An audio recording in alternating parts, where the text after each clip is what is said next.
How are you? I'm good. How are you? I'm really good, thanks very much. I feel Um, like we talked a while back. I can't. yeah, with Yes, it. Gustavo. Yes, right. That's right. Yes, yes, Yeah. yes.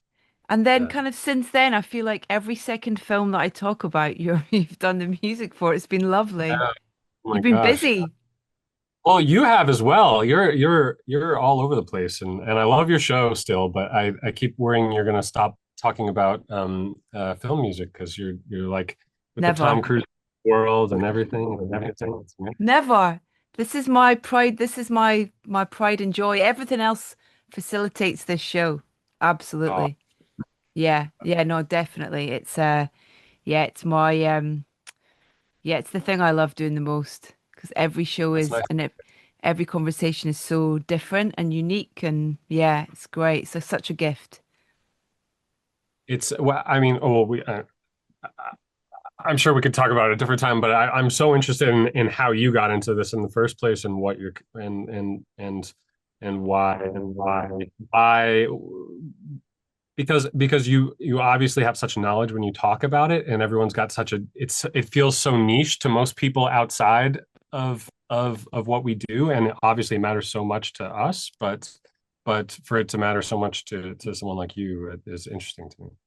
I think I mean just kind of briefly, I'm coming as a from a fan point of view, in terms of I know how it makes me feel, and I can't remember the conversation that I had with someone just before I did the podcast before I even came up with the idea was they kind of really gave me a light bulb moment of kind of really understanding how if the music wasn't there, it wouldn't impact in the way that it does. So much of it, not just the emotional side of it, but how Yeah. much of the story. And so I was like, no one's talking about it. So I'm just Wow. nosy, David, basically. Well, keep being nosy. It's nice, you know. It's good. Yeah, totally. Yeah. It's been so lovely though, because I genuinely over, the last year probably, there's been so many times where, your names come up either in the work that you've done or referencing you. Uh, Erwin Winkler talking about you, that was kind of Yeah, that was amazing. That was so great. Kind of, that kind of thing of Han recommending you and then being blown away by the work that you did for Alton Nights, which I have to say was an extraordinary score. So huge congratulations on that.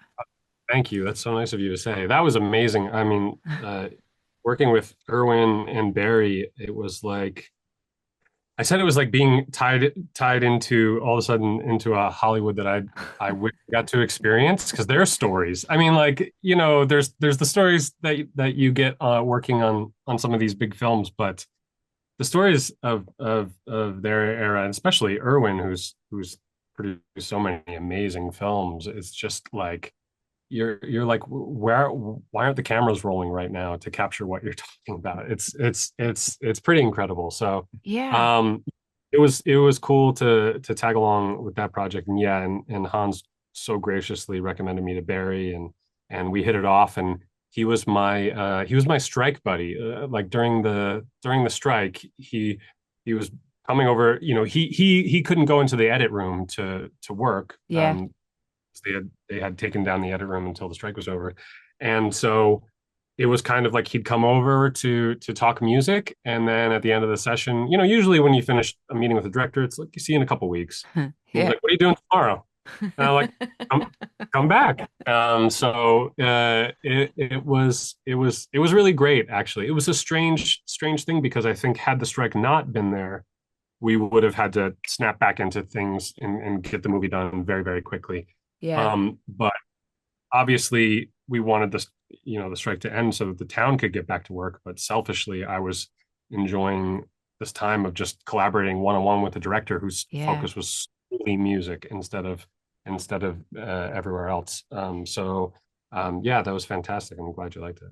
Do you think that had an impact in terms of the unique nature of that, of how close you were able to work with him then in terms of I don't know whether it be how the music connected or how kind of intrinsic it was to so many elements, I think, of that film.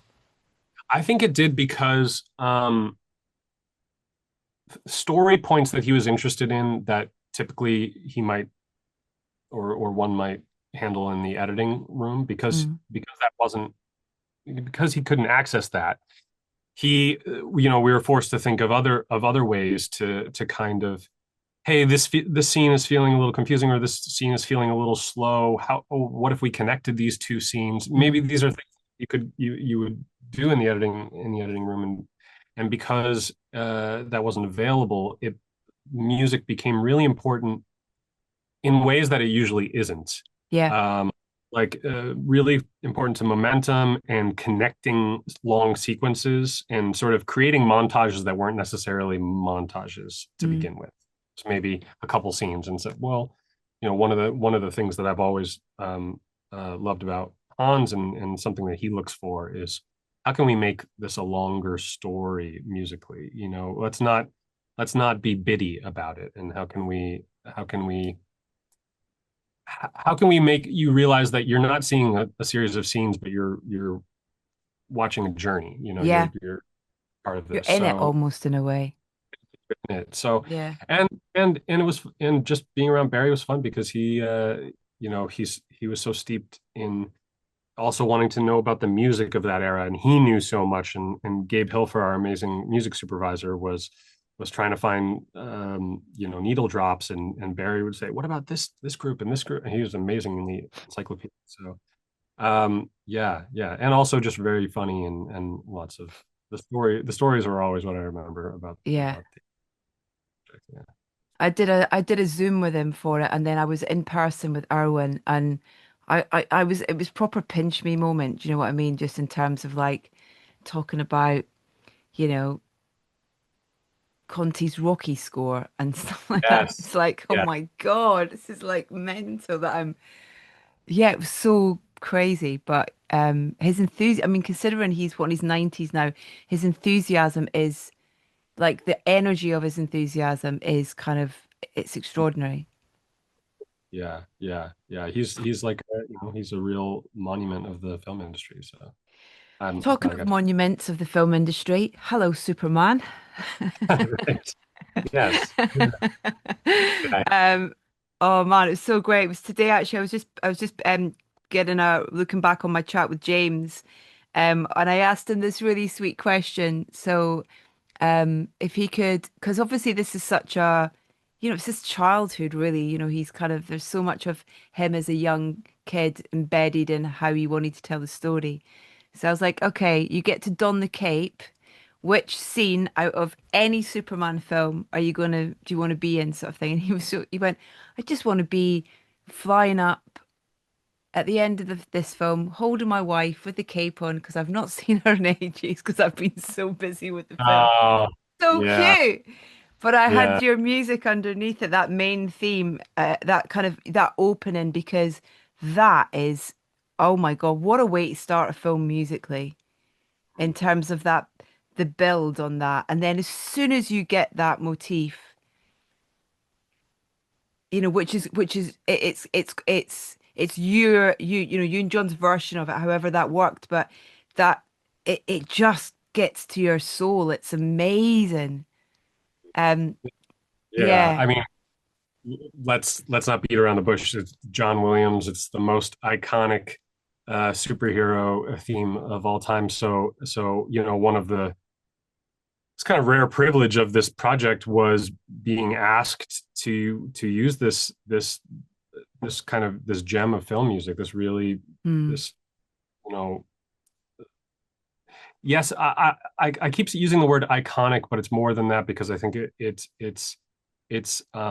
got so much heart to it as well. It's not just the logo. It's not just the red, blue, and yellow. It's got so much to it, and the beautiful thing I think that we kind of discovered together was how rich the theme is. hmm.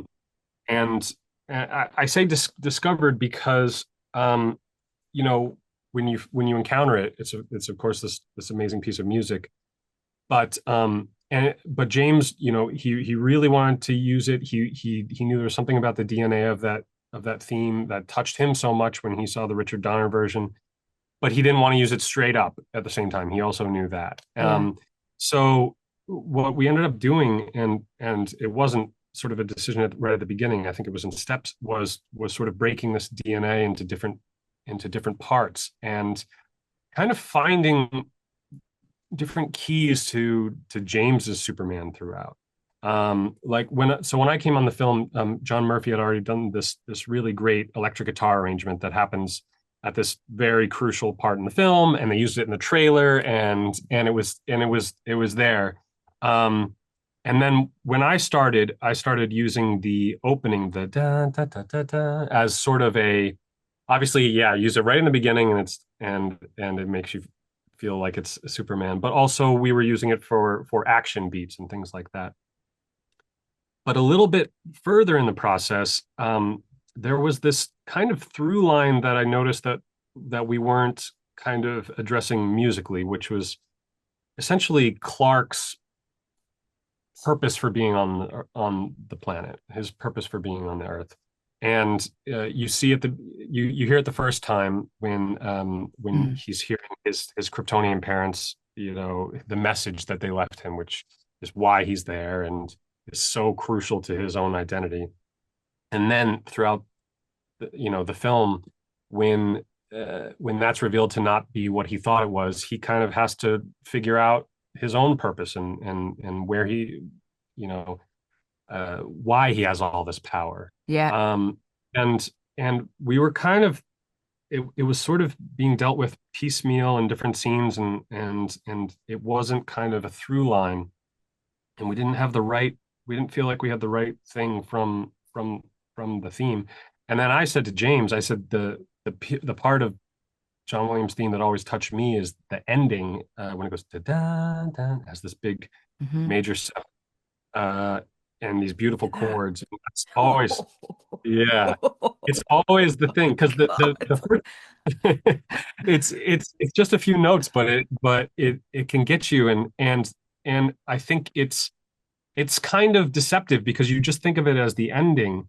But the beginning of the theme is, it has all the might and the strength and the iconic nature. But something about that, I felt that there was something emotional in it. Mm. And I was just playing around on the piano and doing a very slow version of those notes over these rising chords, and I could tell James was kind of getting emotionally affected, and that became this last piece of how, the John Williams DNA. So it's sort of in these three parts. It's the big fanfare, which is all the strength and the fun.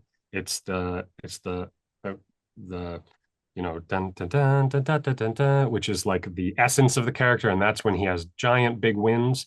And then it's this last part, which seemed to kind of uniquely fit David's portrayal and James's Mm. portrayal as well, because it is a more vulnerable Superman, Yeah. and um, he's still figuring things out. And I think, by the end of the film, he acknowledges that, his humanity is his superpower. And I think, what we tried to kind of discover about that last piece, of the theme and how we could use it in its own way, is that it had a little bit of that humanity. It sort of cut through the iconography, hopefully, and got to this, in my view, really relatable version of Yeah. Superman James has done.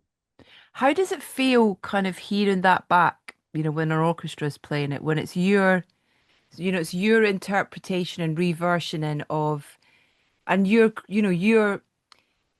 it's a reworking really of, as well as your own th stuff in there. But obviously when, like you say, it has got those kind of little original motifs in there. And, even you sort of singing those few notes to me makes every hair on my arm standing in. What's it like for you when you're in that room and the orchestra's playing it back to you? Uh, well, when they're about to play, it's the most terrifying experience in the world. Um, I think I'm not completely sure, but I think for those pieces, we had the choir go first, actually, Oh, which wow. is unusual. And especially, on the soundtrack, it's called Last Son. It's the opening when you first hear his Kryptonian parents' message. something about the women singing those notes, but Mm. in this new way was so emotional when I heard it for the first time because it was so gentle, but it had all that power of its history. Really, that's what Yeah. I kind of like. We're doing a James Gunn film, and it's very singular in that way, but he's bringing the history with him, and he's saying this is what we all love about this character, Yeah.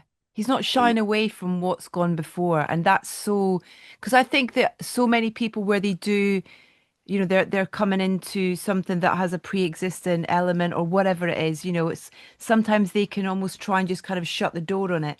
And I love that he's fully, it's just kind of it's kind of love and adoration and respect for it really, and almost kind of bringing it with him as a companion in a way. yeah, that's what's amazing. And I think it shows through a lot of his films, but maybe none more than this one, is that obviously, he's kind of known for his humor and his edge, and that, he does things a little bit differently. But at the same time, his films always, and I think this one especially, have this really big heart Yeah, under this of all of that. And that goes, with casting David, and also when he described how he wanted his Superman movie to feel, of he wants it to be fun but also really sincere but never self-serious. yeah, And the sincerity without being self-serious is the trick of what makes it special, and I think what makes it his film. yeah, Because he's not, I don't think he's as interested in the myth of the Superman. Obviously superheroes are our modern myths. You've heard that a million times, but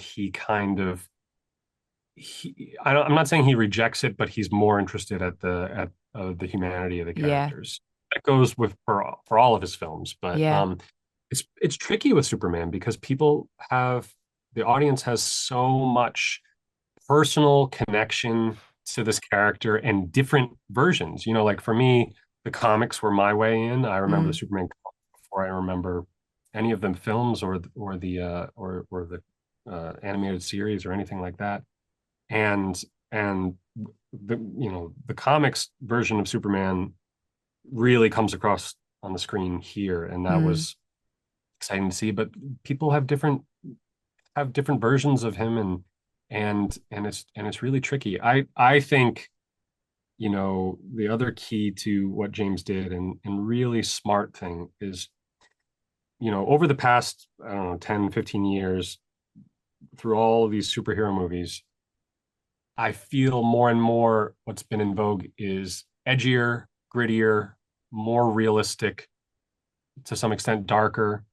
yeah, And and Superman as a character has kind of always been the antithesis of those things. And I think that's been a tough circle to square.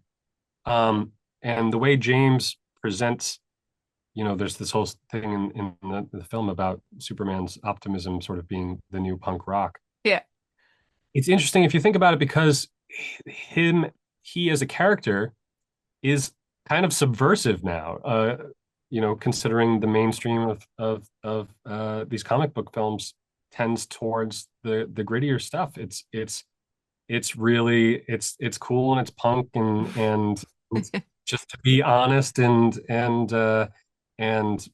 find the beauty in things. And I thought him sort of framing Superman like that was really exciting, and I think we tried to keep that spirit alive in the music too. yeah. Just making me think of a couple of little sort of. It's sometimes as well. It's brilliant with those where the the tiniest little moment will just kind of allow a moment of kind of laughter, or whether it's the squirrel or whether it's the whole or, or whether it's the conversation about social media and stuff like that. There's just these Yeah. kind of really kind of sort of funny moments, but that kind of depth of what of what he's trying to say is kind of always there. It's great. And I think also the casting, of Nicholas. as Lex, and also as, for Lois as well. I just think that was just so great. The I agree. strength of Lois's character in particular. I remember with the original films, that was kind of like, God, I'd never seen a woman on screen like that before, really. It might, in terms of just her kind of sort of bombastic strength and kind of, curiosity and not Yes. taking no for an answer and all that. She was amazing, and I feel like he kind of really celebrates that in this one as well. And Nicholas, oh my God, he's so Yes. brilliant. He's Yeah. so scary and yeah, and Well, and he is, funny though. but But scary yeah. because not scary in a kind of like way, more kind of just scary in his kind of like in his kind of blindsidedness almost in a way. Do you know what I mean? Oh, he's also a really human character. I was saying Yes. to my wife that I think, after the premiere and this, we've watched hundreds of times, she worked as well, but it it was the first time that I was like, I think Lex is really the secret sauce of this film because I was watching a trailer for some other comic book movie and the villains are bringing doom and supernatural and it's end of the world kind of stuff. And if you think about it, Lex is so human and so he puts it out there. He's not even ashamed. He's like, yes, of course I'm driven by envy. This is the his it's he is equally a vulnerable version of Lex. The problem is he's got all the qualities we wish we didn't have. Superman's got all the qualities we wish we did have, and it's sort of a beautiful flip side of the coin because he's equally vulnerable, and it's from this very human place. And then yeah, Lois and Rachel Brosnahan Oh is my is God, so so good. good. One of the first things I sort of tackled when I came on was kind of her through line, the Daily Planet stuff, which kind of becomes also her investigative Hmm. through line because you know as well as anyone when you start a film, usually there's temp and everything's decided. And the Daily Planet scenes were one place where there wasn't any temp and it was completely dry. Oh wow. And I thought, hey, there's an opportunity to make these reporters heroes of their own sort of tempo and their own kind of because they're on a different journey than Superman and Lois specifically because she has that intrepid momentum to her. So that was kind of fun, and it also allowed me to procrastinate on thinking about Superman moments by concentrating on reporters and yeah. Um, but I agree with you. Those two are the three leads. I just think are so well cast Yeah. and yeah What's the little I totally forgot. It's that thing I've kind of seen the film yeah. once and you're trying to remember so much from it. And I can't wait to go again with my kids. The little kind of they're not the Justice League, but the kind of the Hmm. little that Justice Gang. the Justice Gang, yeah. That's just that little kind of sub story thing is just so funny and just and his haircut and just all these kind of it's just Well, it's there's so many tiny little things yeah, that just as the ingredients to the film just are delicious. yeah. Well, it's funny that you brought up him and the haircut because actually seeing when I first watched the film, seeing him in it and with that haircut was the first was really when I realized that, oh, James is making the comic books that I grew up with because I remember my first comic books. Everyone knows Green Lantern, but Guy Gardner, that version of Green Lantern, I don't think he's ever been on screen before. I might be wrong about that, but I remember that character so well from the comics as, he was just constantly kind of a dick and just kind of a thorn in Superman's side. Yeah. So, when the nice thing about James is that he goes deep in the comics and because everyone has the characters and Mm. when making a big film like this, it's obviously easy to say, let's go with name recognition and these people. But James really finds these characters that haven't been fully exploited on screen and and they have their own quirks, and so that was him. Seeing him was kind of my realization that this was going to be very fun. And then so I got to do this Justice Gang music, which they're sort of the antithesis of Superman's sincerity. They're kind of like the Spice Girls of a superhero group. They're sort of put together by a corporation, and they're still figuring it out. They don't have their name. They kind of make a mess of things. So their music is kind of it's intentionally using some tropes that I normally shy away from, but Yeah. they're almost intentionally cheesy and haven't quite figured it out. And I always thought of the music as their idea of what is like, hey, we should have a Superman. Yeah. We should We have our should own have superhero themes. music. Yeah. Yeah, yeah. It's almost like Guy Gardner would have hummed these notes and said, "Yeah, that's our tune." So it's music for a self-aware and very cynical uh, sort of superhero operation, which was also fun to do. Do you think I can't remember what his, there's always so many rumors about, oh, James Gunn is going to do the next 45 DC movies or whatever it is sort of thing. But I know he's kind of like he's very much embracing that kind of almost taking the mantle for that world sort of thing. And this how great this is sort of just really warrants so much more from him, in terms of almost like you say, like really leaning into the comic books as the way to kind of drive the story and the characters. Yeah, well, I mean, it's interesting because now, you know, so I grew up hugely into comics, and I remember sometime in the 2000s where comic book movies really took off, and I couldn't have been more thrilled. I was so excited that all these characters were getting made. But it's funny because now comic book movies have been such a thing for such a long time that you almost feel that they start to reference themselves. Mm. And by going back to the source, which is what I think James has done, and the way those comics feel. And it's not really about how a comic book movie feels. It's how the comic book feels. I think yeah, I think it's going. I think this movie it makes this movie more colorful, and I think you know that will spread out with whatever he tries to do. I think he's going to my my hunch is that he's going to embrace the colors of comics, and it's not Yeah. just going to be the same Superman thing. It's going to be let's follow this character to its extremes, whatever that is. Yeah. So yeah, I'm it's I'm still not totally convinced that the new message that we get from his parents is real. I think Lex AI'd it. oh interesting. I love that take. That's really good. Now, is that because it's too heartbreaking to consider that it's Yeah. real? Yeah. Bradley wouldn't lie. Oh, it's about No, Bradley it's got Cooper. nothing to do with Bradley, no. Um, Yeah, I yeah. uh I don't know, I almost kind of feel like then kind of Lex is kind of he's kind of almost got one up on him in a way, even with the That's interesting. outcome of the film. Um, that was a question I had in my head when I came out going, hmm, I mean, I didn't think about that, but I will say that obviously that's the biggest turn from the canon of the movies that we've seen and the comics even.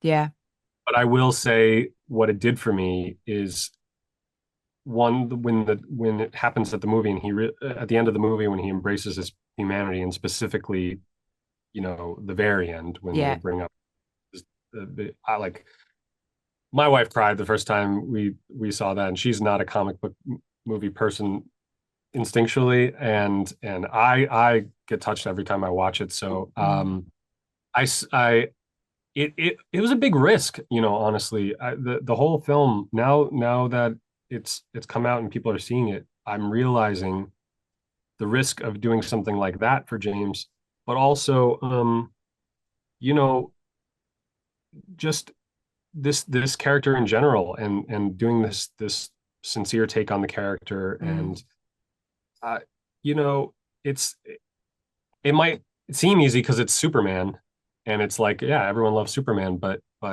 because everyone loves Superman it's very very tricky. yeah.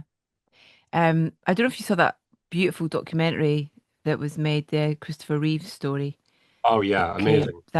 I thought that was yeah, they're such a great team, Ian and that make that those. They've made a couple of documentaries, one about Alexander McQueen, one about these amazing Paralympians, and then he did the Christopher Reeves thought, and I just thought it was it was done so beautifully, so kind of revelatory as well about him as a person. I found anyway. I thought it was great.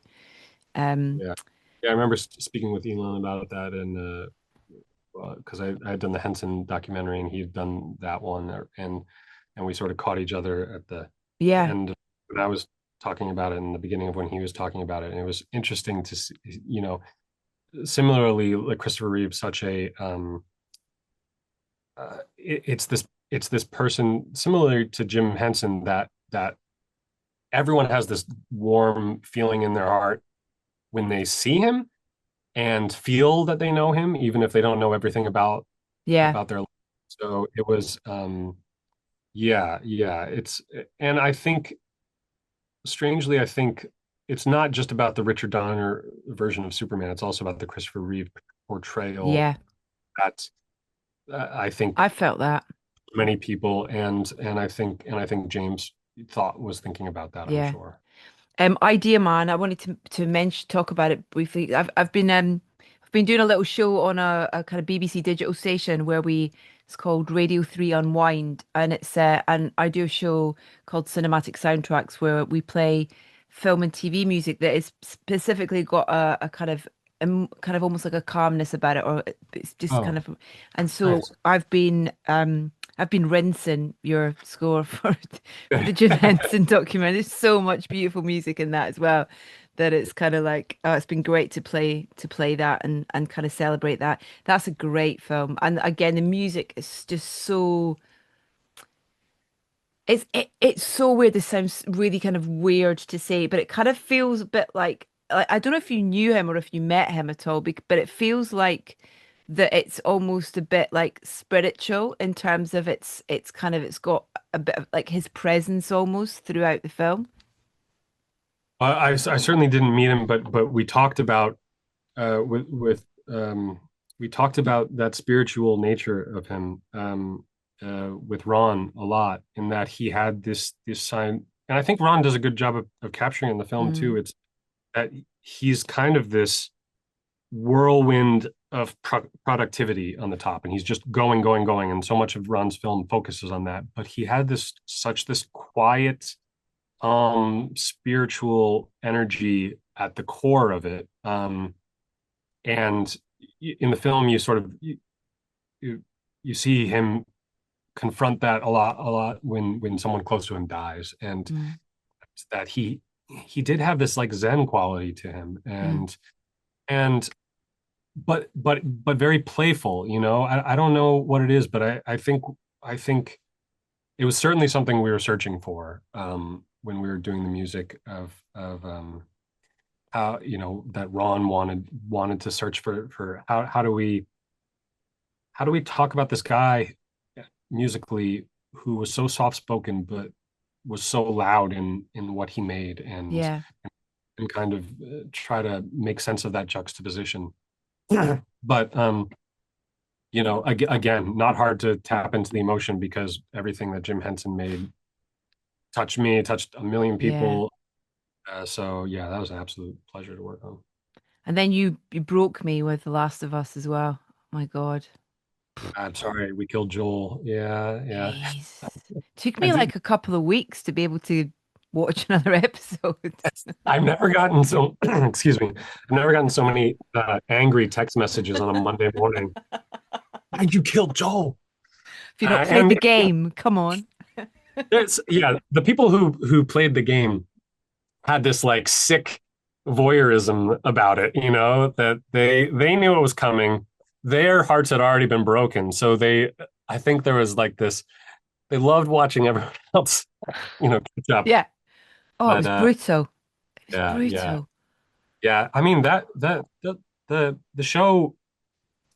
Part of what's amazing about that show, and I think about the source material, the video game, is that it doesn't shy away from brutality, Mm, and because I think there's something about, the fact that it's a fungus that takes over. It's the brutality of the natural world, and then of course yeah. the brutality of humans, but there's something about it that's and uh you know my contributions to the show tends toward the brutal, but I will say that um I think the genius of the video game of bringing Gustavo on and continuing on the show is the capturing of the beauty side of life in that much with that much brutality surrounding it. So Yeah. that's been it's been a pleasure. I mean, yes, being steeped in the brutal side all the time is sometimes quite a it's it's a bit of a weight, but I love working alongside Gustavo. And in fact, we finally got to perform together this year. And we did this little deadline concert, and we played a medley of our stuff, and I played on his Oh, stuff and he played on my stuff, and it was so much fun that he's like, because our contributions have been alongside each other and respectful, but never direct. yeah. And season 3, let's do some stuff together, and Oh, cool. so I've been joking with him that we're like the opposite of every other band. Normally they're all really tight, and then they slowly get like we're just getting tighter and tighter as Oh, our that's lovely. Yeah, I got the chance to he was in London for the South by Southwest here about a month ago, and so he was doing something for Spitfire Audio. He'd just yeah, done the Ron Rocco stuff with them, and so he played and he played the theme, and it was like there was, I mean, everybody was just like sobbing in the room. Do you know what I mean? Just overwhelmed by seeing him, feeling the energy of that instrument and its uniqueness, and him playing it. Yeah, it was extraordinary. It was great. What a gift. powerful. It's what he does is powerful, and it's something that I've learned something from everyone I worked with and alongside, and the thing I've always taken from him is the power of negative space in the Hmm. music, which sometimes you have the opportunity to do, sometimes you don't. But but I think the power of the Rocco is that when he plays it, especially in that main theme, when it's by itself and there's nothing else around it, and it's the power of the space around the Mm, instrument that yeah. really makes. What's next? How many? You've got about 5 films you're working on just now. No, thankfully not live right now. But I'm about to start a new project with Ron Howard. Oh, So cool. very excited about that. We're starting that next week, and then I'm doing a video game for the first time ever, which Oh, is wow. in an Is that something you've amazing. always wanted to do, or? It's something I was always interested in. I've Mm, contributed music. I helped Lauren with the game back in the yeah, day. And, it's something I was always interested in because it's such a different process. Um, and it's also a longer process. I think I'm in the middle of like a 3-year thing. wow. Um, and I'm loving it. It's a really different kind of thing because Mm, it's so much of it. It's in a way I'm I'm reversing the challenge of Last of Us, because Last of Us, a lot of the music that I'm doing on that TV show would have been originally gameplay music where a player is deciding the length and the intensity and everything, and then we're translating to a TV show and we're saying this needs to be yeah, a set narrative and everything. And now I'm kind of learning the other side of it, of how do yeah. you make music be that a player can sort of decide the tempo with. So it's yeah, I'm having fun. But yes, quite honestly, Superman was uh, was an amazing and enormous undertaking. So I definitely had a couple days of sleep Holiday? after. Yeah. Well, Yeah, listen, if you're heading over this way to record at, Ayr or Abbey Road, let us know. It would be great to sit down in person and have another chat. But I really appreciate you taking the time to chat to me today, and huge congratulations again. thank you, Edith. Thank you. Really Appreciate it. great to chat. Have a great day.